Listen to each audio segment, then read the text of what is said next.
Peace, family. Dr. Ali is in the building, and we are ready to have our discussion tonight. The discussion tonight is, does God exist? Why is it important?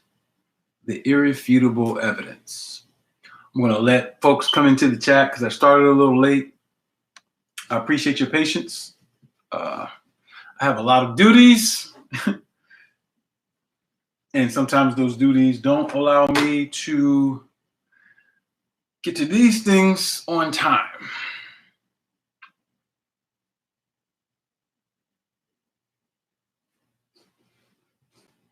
I'm just going to load some PowerPoints. I promise you this will not be long. For those of you who know me, you barely see me on videos anymore because it's not necessary. We're at a time now where if you're missing out on certain information, you will most likely be locked out of that information or won't know the proper utility.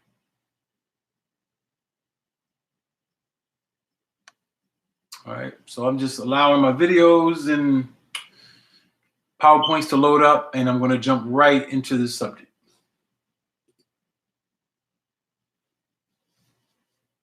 I'm not sure if it's freezing on your end. I'm getting some freezing, probably because of things I'm opening up.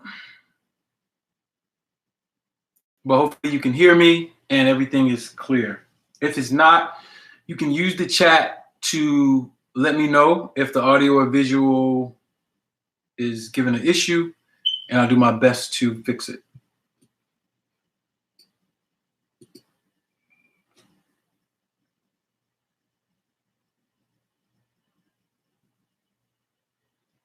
Awesome. All right, so as this stuff is loading, I want to set some precedents for my discussion.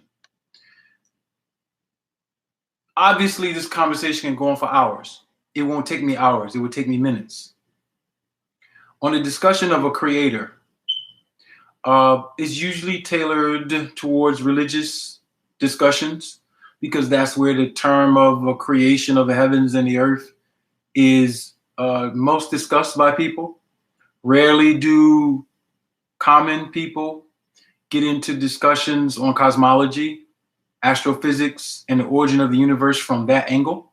The information is very available. You can go to YouTube and other places and just watch videos, get the latest information from various types of scientists on that angle. And so what I want to do is something a little bit different.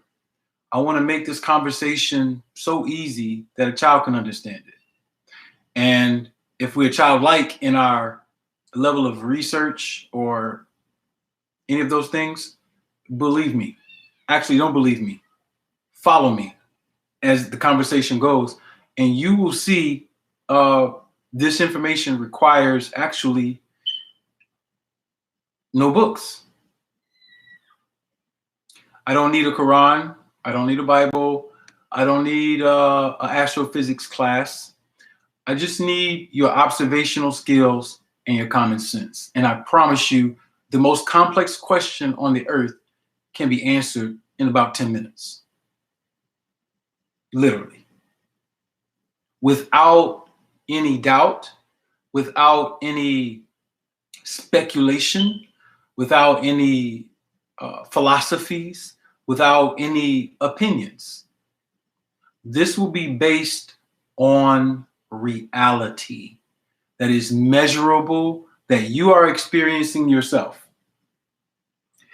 And after I get through that most important part, which is the part that everyone is coming to get, then we can move on to the branches of the conversation.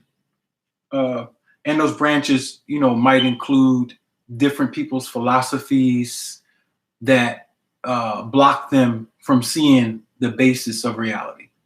Okay? All right, so I want to use a chart to start this conversation off. And I'm going to have to find that chart. Maybe I have it in front of this book. I think I have a chart that I can use because I don't think they allow you to use PowerPoint on these webcam things anymore, so I'll just use a chart from my book and I'll just show it. The chart is the basis of our curriculum in our Aboriginal education. From this chart, you can understand all of creation. And I might have to get my textbook in order to show you this chart. Hopefully I have it in here. Yeah, I do have it in here. All right, this is kind of small, but I'll show it. All right. So my computer is deciding to do its own thing, but it's going to work. It's just going to will it into existence. All right, so I'm going to show you a little chart. All right. Hopefully I can show you this and you can see it pretty good and it's clear. All right, so it says nature's measurement. All right. And then you have 4 elements. All right. You have fire, air, water, and earth. All right. Fire, air, water, and earth. Why am I starting there? Because these are things that are observable. Sunlight, atmosphere, oxygen, water, and the physical elements of earth. We're going to start there because these are things that are requirements for us to exist. We need sunlight for many, many reasons. One of the things that we need sunlight for is for things to grow, including ourselves. The most important thing we need sunlight for is so that our earth that we live on can rotate and revolve. We might have people who advocate flat earth. After I'm done with the God conversation, I'll touch on that. We'll take the prerequisite right now that the earth does revolve and that it does rotate on its own axis. What that does for us is it generates an atmosphere. Okay, so the earth is spinning. The sun can grow plants. And because the earth is spinning and has its own magnetic field, within that magnetic field, you have something produced called oxygen. It's produced from photosynthesis. All right. And so we go from fire, which is the sunlight, to air or atmosphere because we breathe it. And if you can't breathe, you can't live. So the things that I'm highlighting are things that you need to live. You cannot live without a sun. Not in the current state that we're in. Cannot live without breathing. That's why you have lungs and you need that air to do that.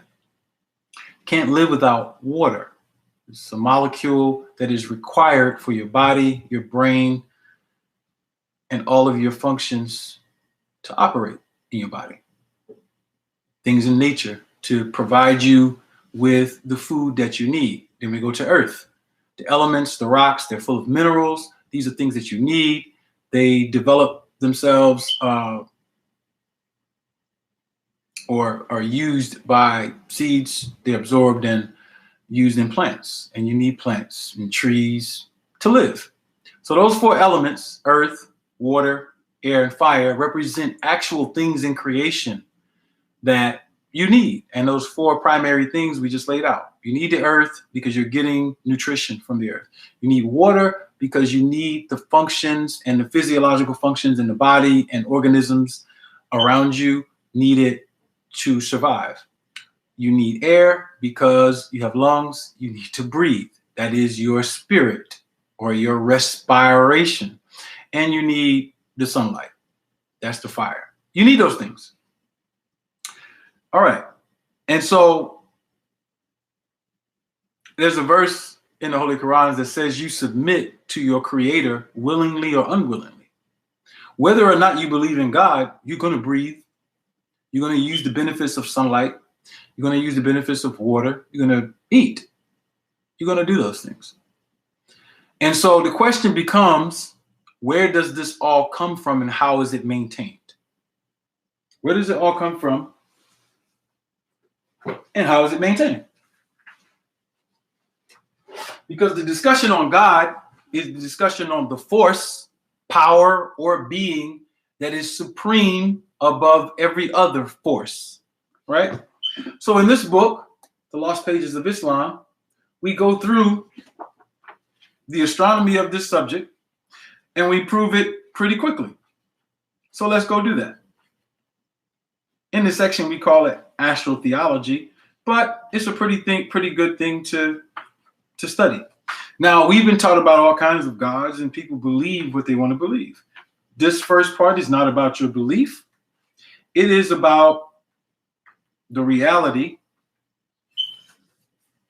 of what is around you. All right. So I'm going to show you another picture.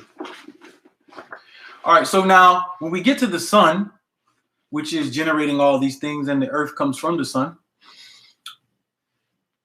the local star, we know that the sun moves. We can watch the sunspots, the sun rotating. And we know from precession that the sun is moving around something. So astronomers call that local standard of rest. All right. So this is a simulation of it. You see the sun right there. Our little planet is right there. And we're going around the galactic center. All right. So there's only one observable galaxy in the known universe that we can look and we can actually see, and that is the Milky Way galaxy. And at the center of that is some type of force that the sun goes around approximately every 25,000 years. And so what we do know is that at the center of the Milky Way galaxy is what we are calling, we call it this, a black hole. All right. And so scientists developed something called a singularity. The singularity deals with the infinite power and force of gravity of what we are calling a black hole. Now, just to give you context into the conversation of God, if that black hole was not there, you would have no sun. You would have no earth. If that black hole, and it's not a hole actually, but I'm using that term. If that black hole was disrupted, your star and our solar system would be thrown out of its orbit. All right. The whole order of the gravitational union of our local galaxy would be thrown off. There would be no air to breathe. The earth would unfold because there's no gravity holding it together. It would fall apart like a cookie crumbling. So it is important to note that we can identify with telescopes and go outside and look at the Milky Way galaxy and see it with our own eyes. That's important to note. And without that black force that is at the galactic center, as a matter of fact, if you want to get technical, it's aligned with the Sagittarius A constellation.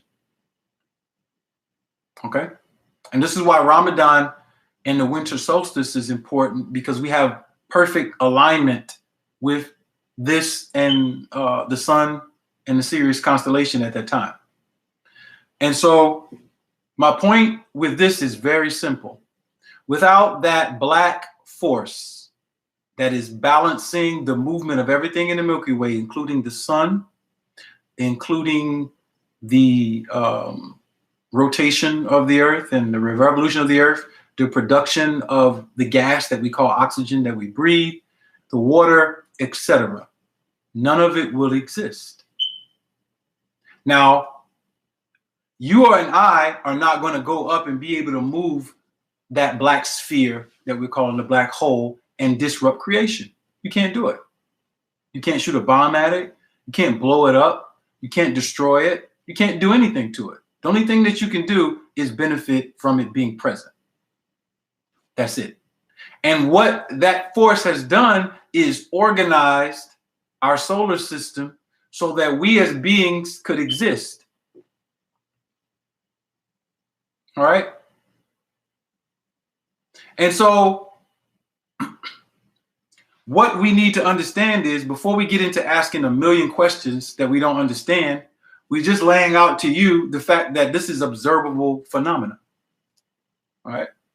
This is observable phenomena. You can go out and you can look and you can see these things, and you can take a deep breath, and you would need to understand that you would not be able to take that deep breath at all without being sustained gravitationally by that black force.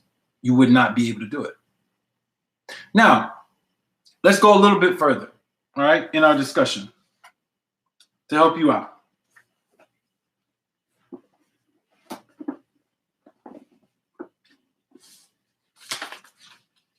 When we look at things in creation, all right, this is basic things I'm giving to you to understand.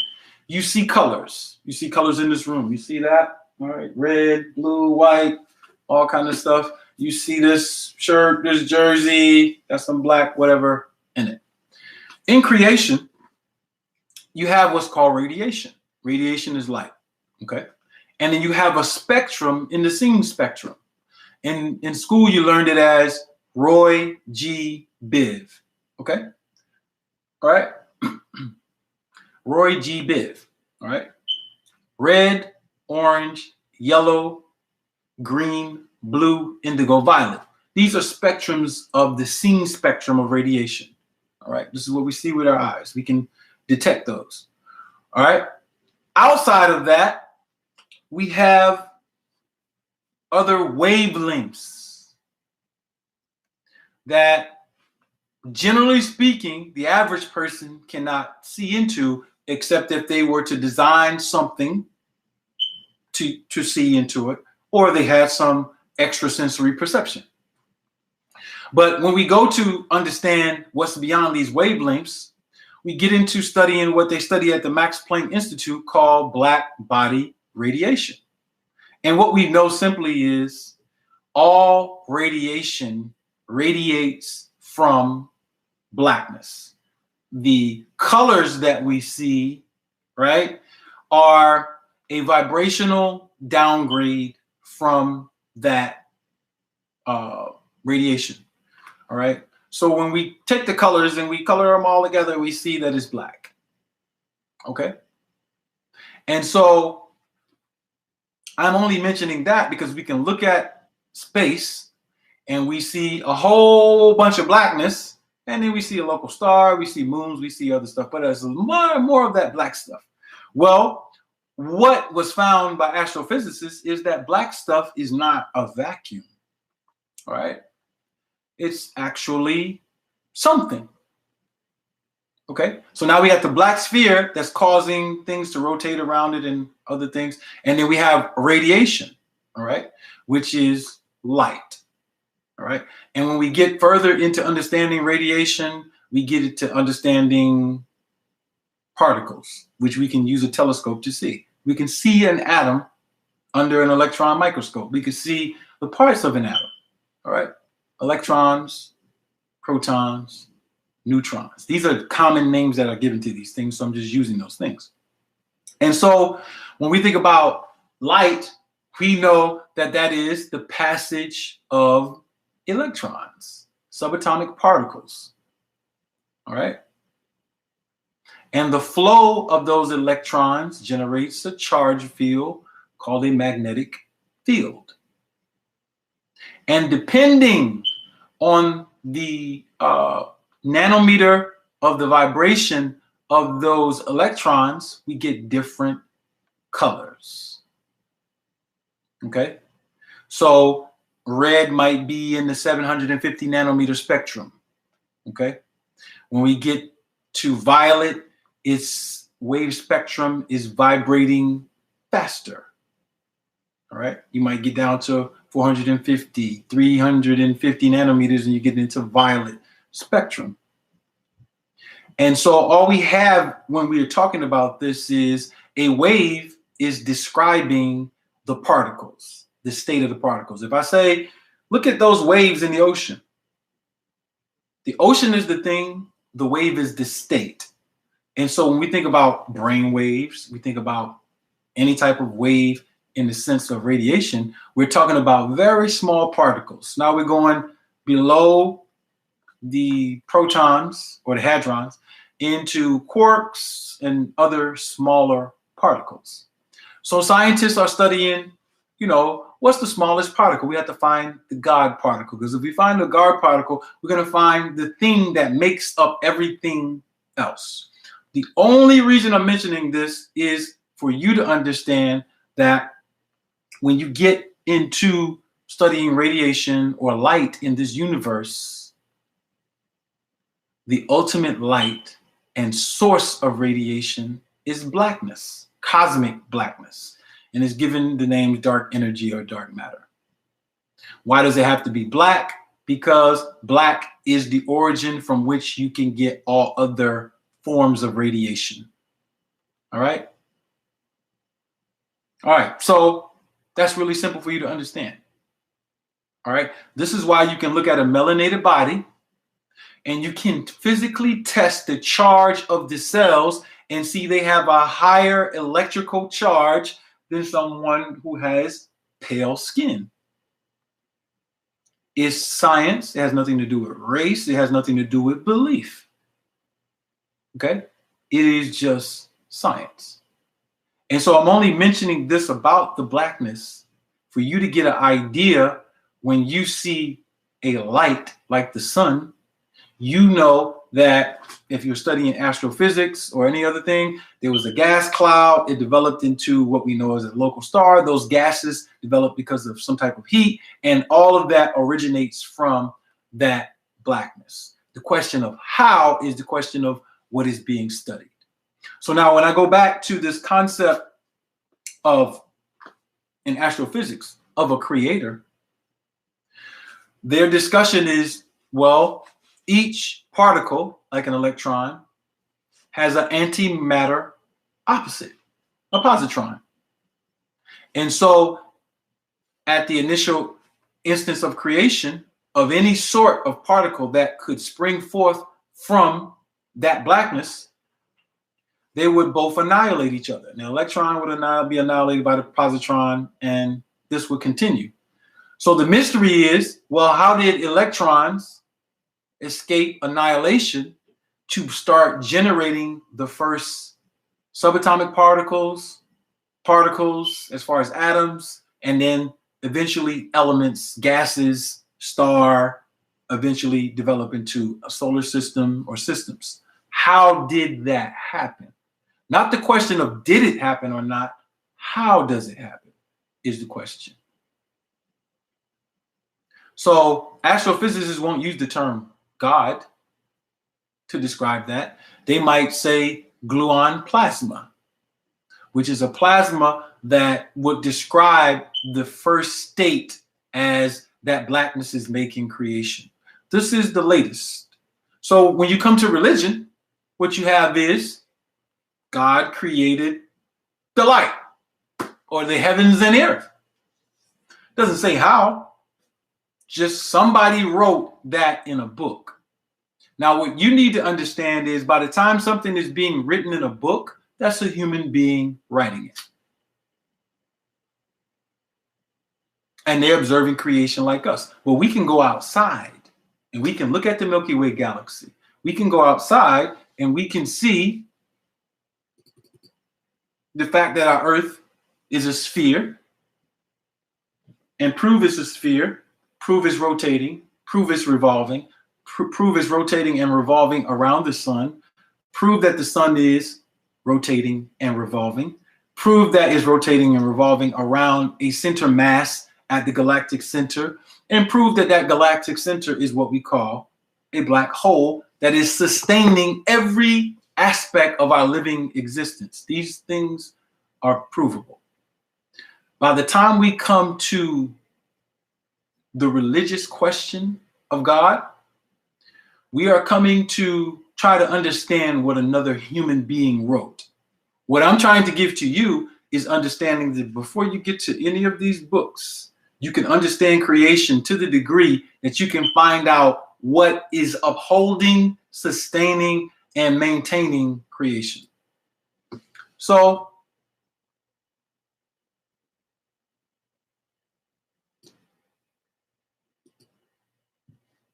I don't think I can show you this PowerPoint, but I'll try. Let's see if I can do this.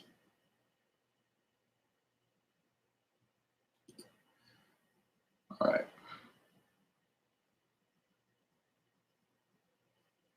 Nope. All right, so I can't do that. But I can show you. I think I can show you from my book. All right. What I wanted to show you right now is something called line of sight of stars. All right. Line of sight of stars is this. In the northern hemisphere, we can look up at any time during the year. It doesn't matter. As some constellations are setting, like Orion and any of the 12 so-called zodiacs, we can see them go across the sky as the Earth is turning and set. But if we look straight north, we'll see Polaris, the North Star. If the Earth was flat, everybody on the Earth would be able to see Polaris. I'm only proving that the Earth is a sphere right now just to get to another point. So we can look up and see Polaris in the northern hemisphere. Someone in Madagascar, in Patagonia, in South Africa, they can't look up into the sky and see the pole star, Polaris, because they're in the southern hemisphere. Any one of us who have traveled, we know this. We can look and see what stars. If they're going to look for their pole star, they can look true south and they can see a popular one called the Southern Cross. We can't see the Southern Cross from the northern hemisphere. And the reason why we can't see it is because we're on a sphere. If we were on a flat surface, we could see all these stars at the same time in different points. We can use the universe and creation to prove that we're on a spherical object. That experiment can be done without books, without telescopes, without beliefs, without traditions, without suspicions. It can be done. And so that will kill flat Earth without having to talk about curvature and all these other things. We live on a sphere, okay? And that sphere is a result of the Earth and the sun, which is also a sphere, other planets, which are also spheres, being designed to be a sphere. The reason why these orbs have to be spheres is because it deals with reduction of friction as they are moving or gliding in what we are calling space. It's the best design. It's kind of like humans. We have 2 feet. Our design is to run. Either we're going to have 4 or 2, and that's the best design. If we were designed anywhere else, then it wouldn't be, sensible. So creation is what I'm saying is very specific. It is designed very specific. And we can look at, again, the force that's holding all these spherical objects in place and maintaining them. So when you think about the God of religion and other things, you start thinking about an entity that has some level of desire to intervene in your life, kill people, reward some, punish others, put some in hell, put something in heaven. No. Stop it. That's the invention of man and woman. All right? This spherical force in space has no agenda except its own simulation. And I have to use that term because this is a simulation. All right? So creation is about law and order. By the time you get to human opinions about how they want to live, what's good and what's bad, the only thing that we can properly assess is whether something is functional or whether it's dysfunctional. For instance, if we want to ask a question about whether homosexuality is better for us than heterosexuality, we would have to use nature as our guide. Well, we're here as man and woman. We can procreate and we can keep the race going. Homosexuals cannot, unless they devise some type of way to make a child. It didn't come with nature, though. So if everybody were going to be homosexual, or if that was something that was the best thing for us, it could maintain life, because we are doing what the Creator is doing: order and maintenance of life. The sun is in place, earth is in place, oxygen is in place, water is in place, everything is in place, law and order, and it sustains life. So if homosexuality were a functional, natural phenomena for man and woman, then it would be possible for a man and man to create a child, or a woman and woman to create a child. It's not. It's an opinion of man invented for man or woman's desires at a given moment that are fleeting, that are not eternal, and it's measurable. Now, that doesn't mean you over here, you want to be a homosexual? Go ahead. Nobody can stop you unless they go to war with you about that. I'm not interested in that, but I am interested in the best way to do a thing. And it's not based on your opinion, because everybody who is listening to this chat is the result of natural phenomena that was put here by the Creator, or creative force, or creative intelligence. What we do after that, we have options. The law of possibility says we can do whatever we want. That doesn't mean that it's the best thing. All right? I could sit and eat mangoes and apples and watermelon for the rest of my life and be healthy. But if I wanted to eat mushrooms for the rest of my life, it's not going to work out for me well. And it has nothing to do with opinion. It just has to do with the fact that my body is not designed to digest ammonia and fungi. It's not. And so it will deteriorate me faster, give me more diseases, etc. This is not based on opinion. This is based on measurable things. So here's the challenge of man and woman. We have been coerced out of how to think about a thing. I have not opened up books to prove what I'm proving to you. The Polaris is a star that's in the first book, which is just nature. The Southern Cross is a star group that's in nature. The sphere that we on, that I'm telling you to observe, is in nature. The Milky Way, you can go out and look at it in the sky. The sun, you can look at it in the sky.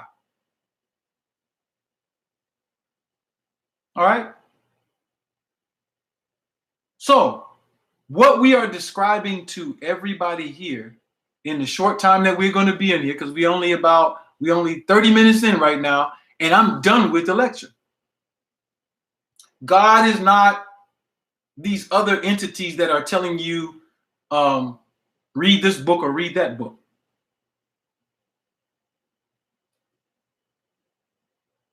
Now, let me go to my teacher, the Most Honorable Elijah Muhammad, because he was the first human to lay this out. Now, the last part of this is that you understand that man and woman on earth, man and woman are the supreme ruler. The creative intelligence just keeps creation going. But on this planet, man and woman are the supreme being, period. There is no spook, mystery, floating ghosts, spirit, ancestors, forces determining the affairs of men and women. The only forces that could determine the affairs of women or men are the cosmology and the celestial sphere, which give rise to potential energies that can manifest in our lives. And that is a subject to be studied. But there is no spooky force, field, ghost, God, mystery, whatever, determining the affairs of human beings. Human beings determine the affairs of human beings. On earth, man and woman are the supreme being, period. So if things are not going well for a particular group of people, it's not because some cosmic creator destines you for slavery, like maybe a Hebrew Israelite say, well, Deuteronomy 28 such and such says that God said. No, actually, that wasn't even in the original Bibles. That was added at a particular time. And that is what you call manipulation for strategic positioning of a particular group of people who want that to be there for a particular reason. All right? And so it must be understood that on earth, man and woman are the supreme rulers. We determine the affairs of each other. Now, the reason why this whole subject is important is because you have billions of people investing their human energy, their potential into false gods, false beliefs, and false opinions. They give zakat to the imam, to Saudi Arabia and Mecca, to anybody pushing a false god to get them to believe that they're going to get some type of reward. They can believe in it if they want. But a critical assessment of history or the thing that they're saying, you can see right through it. Every religious teacher on earth right now is deceiving you. I'm going to say that one more time. Even if they don't know they're deceiving you, they're not even intelligent enough to show you what I'm showing you, because you've never heard them talk about it. It's only one that you've heard talk about it. Only one. This is the only one right here. Now, what did he do? He took you out of Spookville, put you back down to doing for yourself, and made you practical.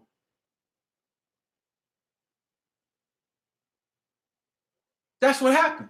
And so let me read, just in case some people want to deny the basis of what I'm saying from the Honorable Elijah Muhammad, because I want to get that clear so that we don't have any arguments about that amongst each other.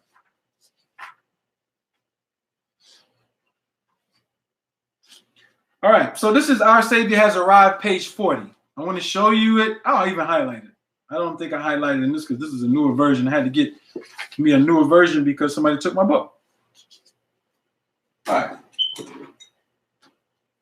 See if I have a highlighter. So I'm going to tell you about these books that I have, but all right.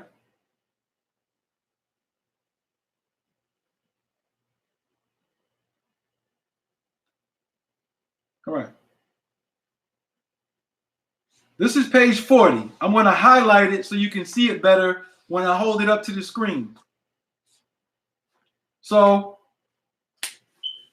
this is a black man born amongst you, all right, teaching you about your own cosmological origin. All right, look at what he said, and I'm going to read it. All right. So he says, can you see that?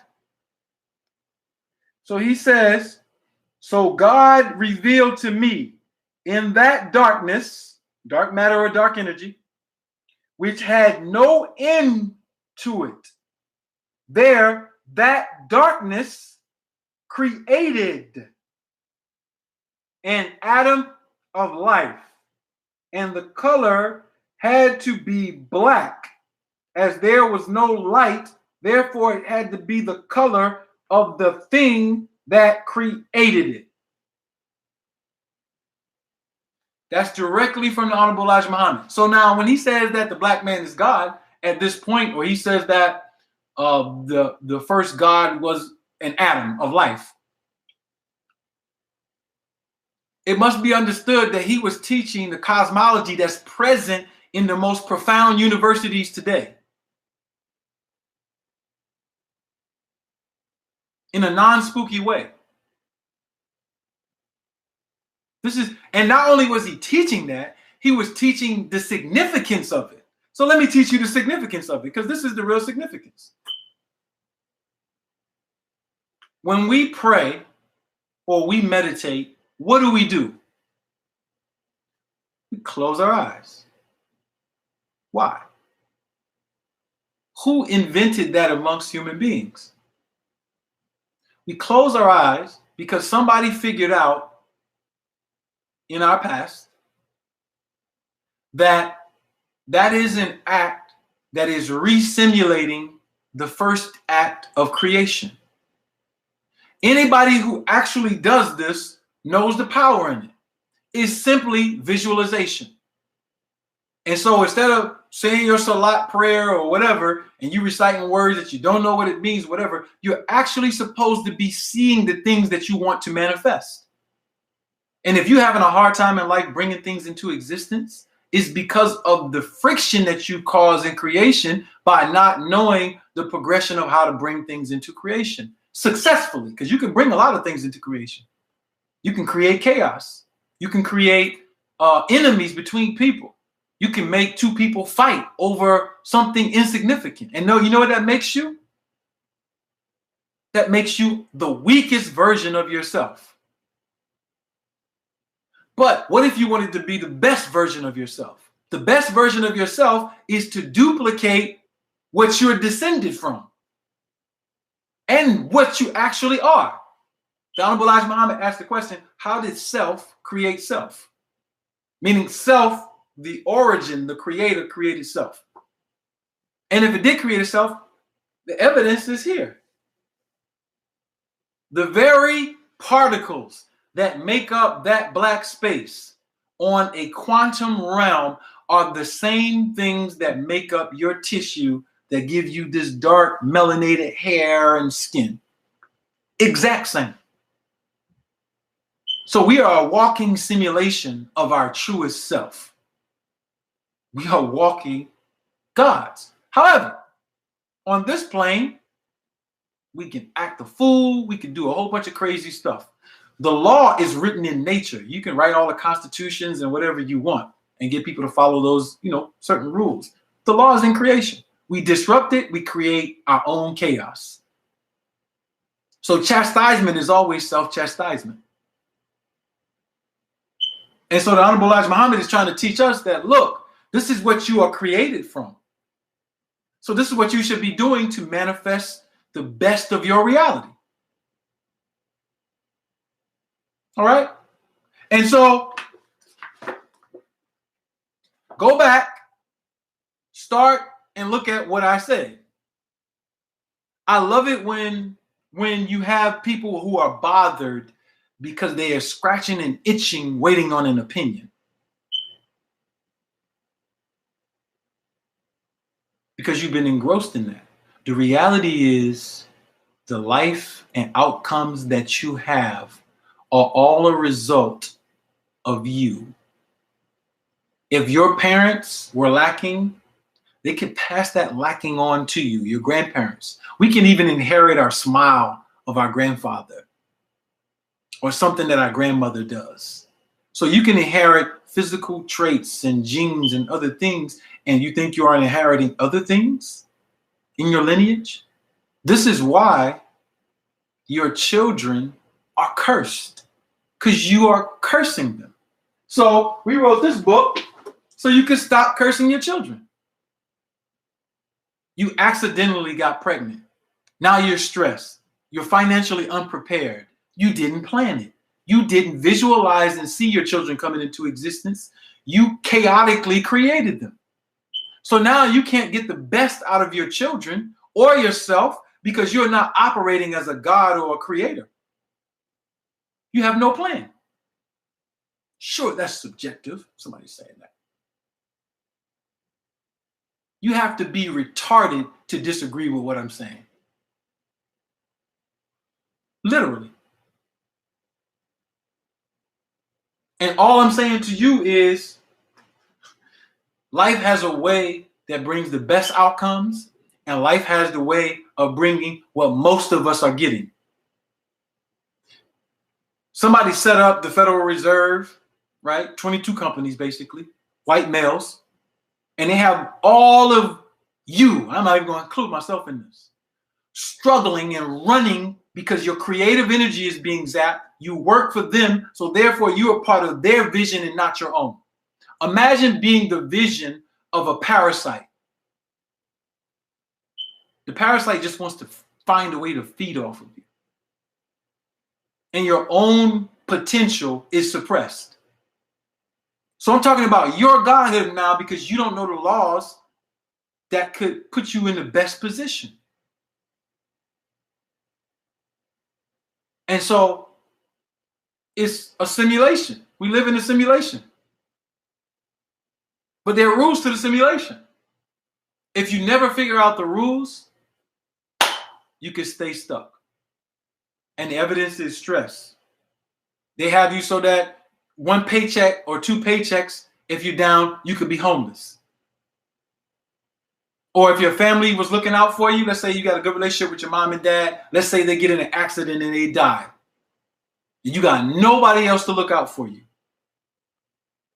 How will your life be if you don't have the self-awareness to incubate yourself in your own reality to protect, defend, provide for yourself as an individual, as a family, as a community, as a people? So now let's come to the other stuff, because you might argue with me with your Quran, and you're going to say, well, Ali, my Quran don't teach that. Maybe it does, and maybe you just can't get the proper comprehension. But look, let me be honest with you. I don't need your Quran to agree with reality in the way that you perceive it. I could care less. Now, I do know that it does agree with reality when you get to the core, but I could care less. If it didn't, if I measure reality against your book, Bible, whatever you have, I don't know, you might be throwing cowrie shells. It doesn't matter. We light candles and we do spells and we talk about voodoo, right? Let me ask you a question. Out of all the indigenous systems on the earth, which one of them has knocked out white supremacy? They all got Orishas, Netters, Jehovah's, Allahs, all of them. You mean to tell me your God's forearm and bicep is so weak it can't knock out a 6,000-year-old termite?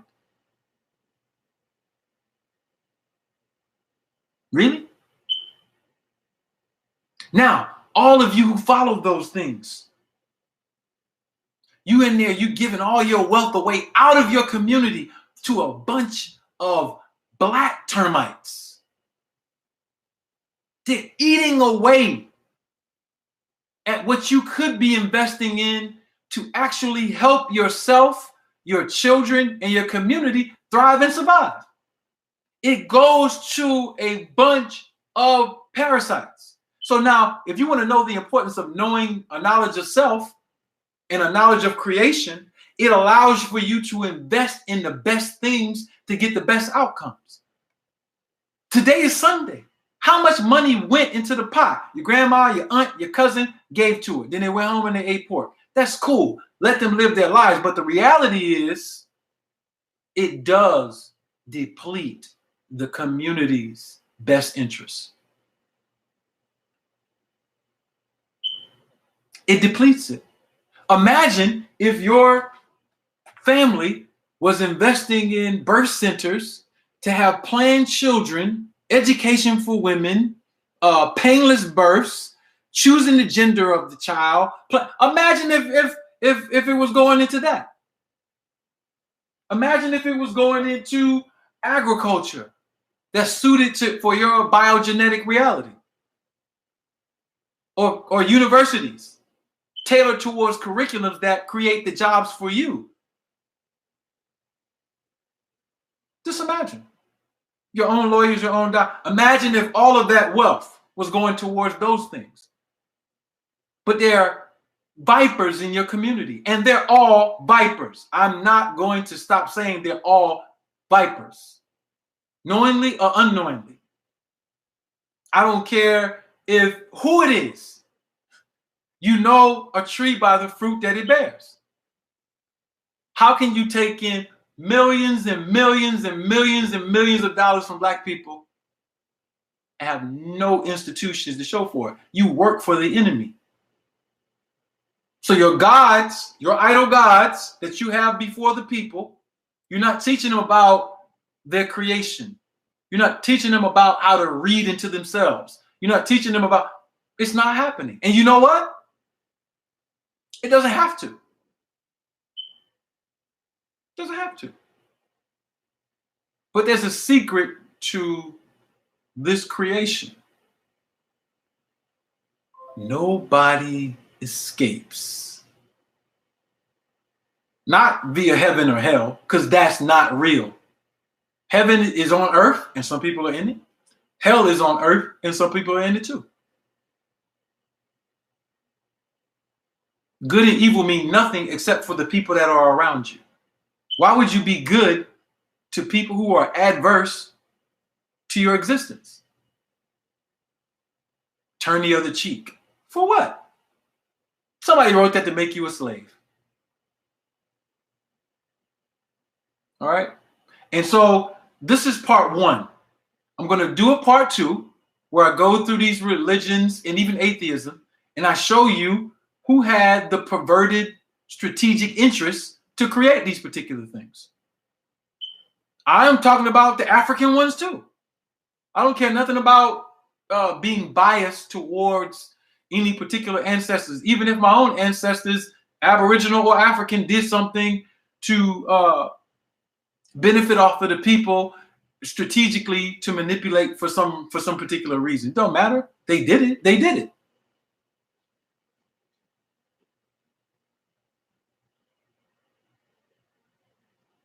All right. And so y'all can believe whatever y'all want to. But when I come with what I come with, I'm going to show you who wrote the Bible. And I got evidence to prove it. The Bible was written by an Arab, or a group of Arabs, I should say. Didn't no Israelites write no Bible? Let me ask you a question. Do you know the origin of the term Israel? Where was it first written down? And what did it mean when it was first written down in the Ebla tablets? Who wrote it down? There was no Bible then. Israel was an epithet to an idol. Israel. It was an epithet to an idol. It means to protect Il, and Il, or El, was an idol that was reflective of the monarchical rulership at the time. The person's name who was ruling at the time was Ibrahim. Where you get the term Ibrahim, Abraham, Abram. This is a person in history. But what you have in that Bible or in the Quran are copies from original myths. Now, some of them were attempts to preserve a lineage, and some of them were for deception. But it doesn't even matter. The point is that they're stories. Some of them are allegorical. Some of them are literal. I can show you from the Memphis Stele where Jehutimus captured 3,600 foreigners, and that story was taken from there and put in the Bible as David and Solomon's acts. But Dawood, right, in the Yiddish, because there's no such thing as Hebrew, was taken from Tahut. The T's and the D's were changed. That's simple. And when under the Abbasid Caliph Al-Ma'mun, the first Bibles were made, that story was taken from those records. We could go all day on these particular things. All of your gods that are trying to manipulate you to believe something, they're all idols. The God of creation, the God of the cosmos can be identified astronomically. And the God of this earth is whoever has supreme wisdom. Right now, white males are exercising power over the earth because they are the most strategic. Let's use that. And exercising a higher level of intelligence. I can't even deal with good and evil when I deal with that particular point. Because good is for you and your family. Good is for you and your wife and you and your children. Y'all be good to each other. Yeah, that's right. But ain't nobody outside of have no commitment to be good on you, and ain't no God gonna punish them except you or some other superior being on earth. Man and woman judge man and woman. Y'all go to traffic court every week. Ain't nobody in the traffic court talking about only Jehovah can judge me. Only Allah will make me pay this ticket. Stop faking. Y'all y'all know y'all paying that goddamn going ticket. And y'all Jehovah ain't giving you no loans. Jesus ain't got no bank for you to pay them tickets. That man in that black robe is telling you, you don't pay this ticket, you go into jail. I don't care what prayer you make.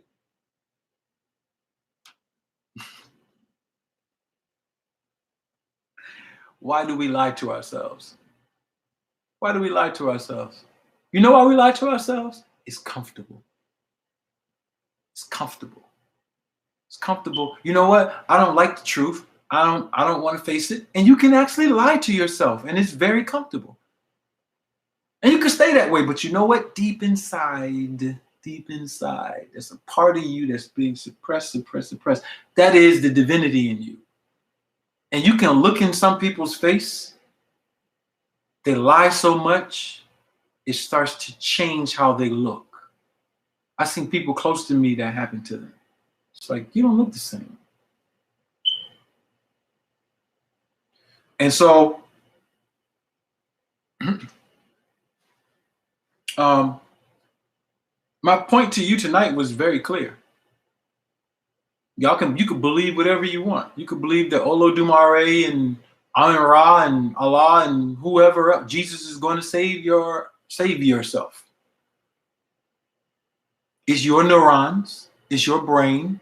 If you do get saved, you invoked it.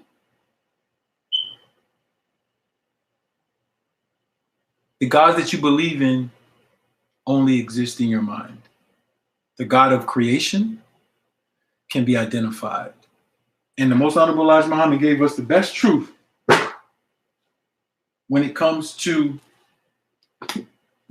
understanding our reality and understanding who we are by lineage and by truth. I won't go further into what he taught because his books are very simple. All right?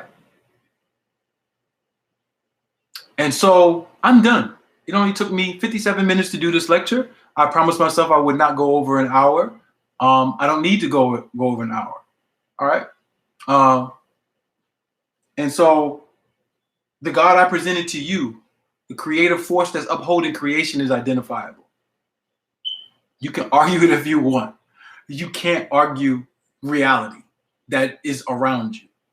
To the flat earthers, I killed you in 5 minutes. Sorry.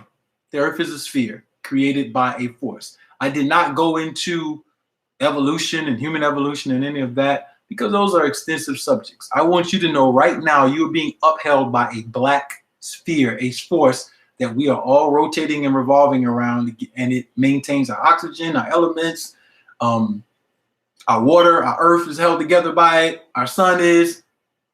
That's a reality. And the reality on this earth is man and woman are the supreme being. And they can only be outclassed by someone with more intelligence, more leverage, who is exercising more power on this earth.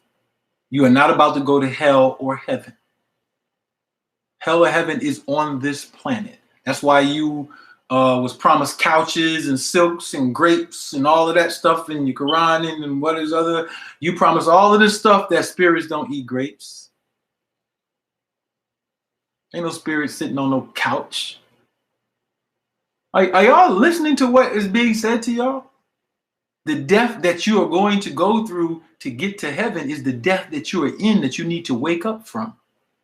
And when you wake up, your spirit, force, oxygen levels, biology, it changes.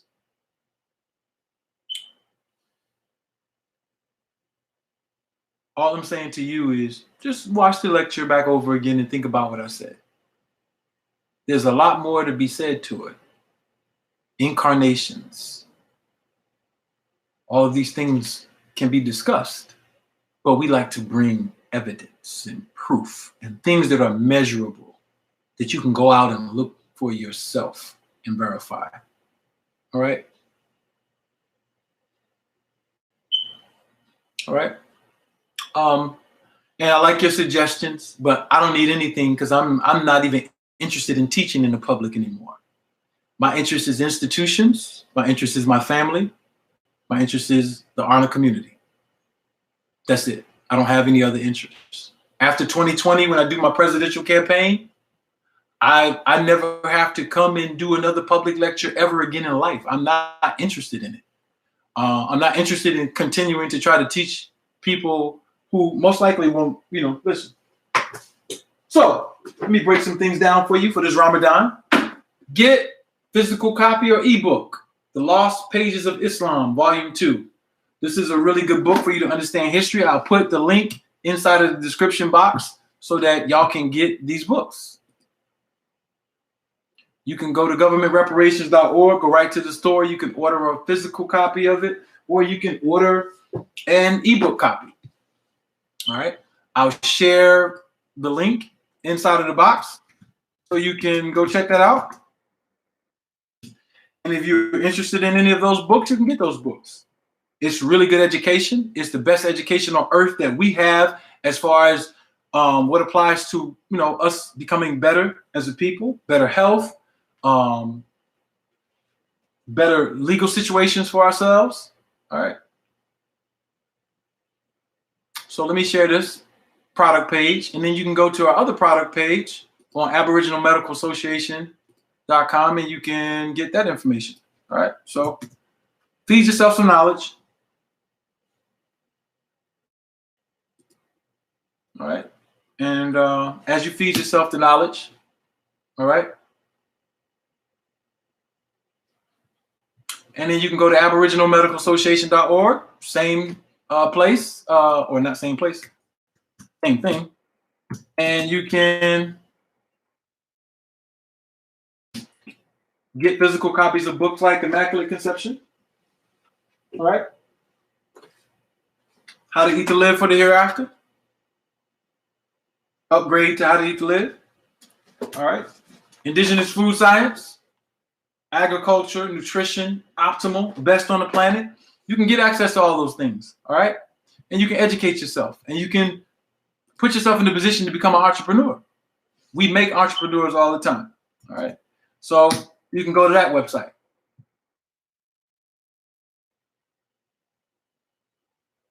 All right. Y'all can believe whatever y'all want to believe. Other historical books that'll help you with anthropology. The Aboriginal, the More, the African. Really good book. Completely details the antiquity of the Aboriginal Americans that's been missing, so we can solve that complex question, and the political significance of doing that. Probably my best book that I ever wrote, only 120 pages, Star Prophecy. My discovery of a particular star that is now a binary star in our solar system and the proofs of it. This book right here, it'll just blow your mind. That's all I can say. These white folks know I'm right. The star is up there.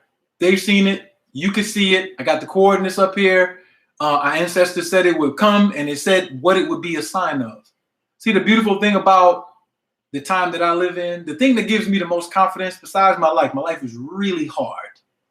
Really hard. I think the people who closest to me make it harder. But that's okay. But they don't understand yet what's happening. And so it's difficult because of how we've been taught to view each other. This book right here and the information, sometimes I just read this book and I literally start crying in the sense of victory is ours, but we are so hard-headed, we can even fight victory.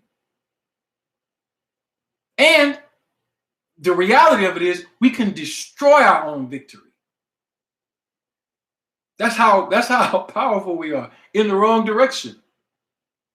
So it's actually a sad thing that thousands of years ago, people could see and calculate based on what's happening in a demographic or multiple demographics, what will come about. Oh, they will fall, but they're going to wake up one day. And then basically how they laid it out is we can't see past that. That's how bright the light was. The Honorable Elijah Muhammad laid that down to us. But they couldn't see past that because they could not calculate anymore because of what was present. This book breaks that down. All right. And I love this book just because it's my first book. the lost Aboriginal heritage of the so-called Negro African American. You know, you got ADOS, you got all these political philosophies or whatever that's out here. We're thankful for, you know, everybody sharing their position. If you want to get onto some political activity, we got the best. All right? We got the best. The reason why I'm running for office is I want to change the demographic. When people think about presidential or governor, we are so afraid of white people that the president is not supposed to look like this. Young, black, with a fitted on, or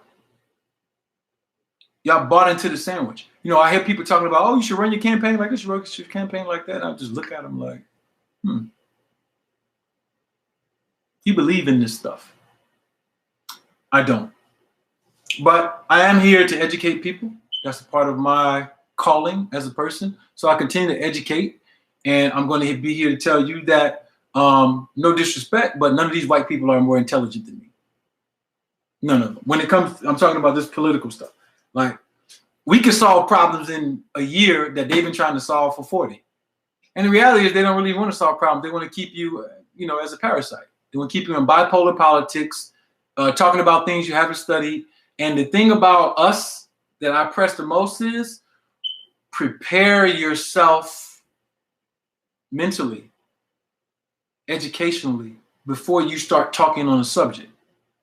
If you haven't delved yourself into the subject, experience-wise, literacy-wise, why are you even having a conversation about it? The worst thing you can do is be stupid or sound stupid and not even know it. Because there's some predators on the other side who listen to your stupidity and they sit there and they say, yeah, you're stupid. I'm going to use you. And the places that y'all going for education now, the mosque, the church, the institutions that you are here, even some of the Afrocentric ones, I don't care what, they're not educating you in a survival of the fittest mode.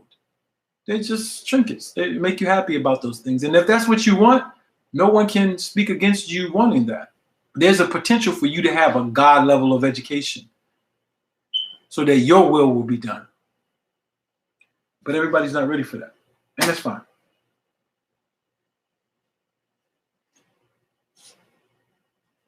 Yeah. Y'all, and I can look at the chat. And this is why I don't even come on YouTube. It's sad. Anyway, listen, I hope y'all enjoy y'all Sunday.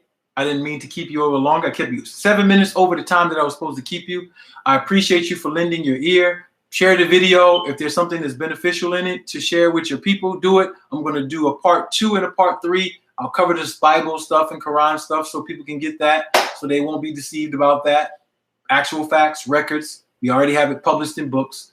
And then you can free yourself from the madness, slow yourself down, focus on your life, and get the best out of your life. That's all I want. If I do nothing on earth, I want to give people the opportunity to live their best life.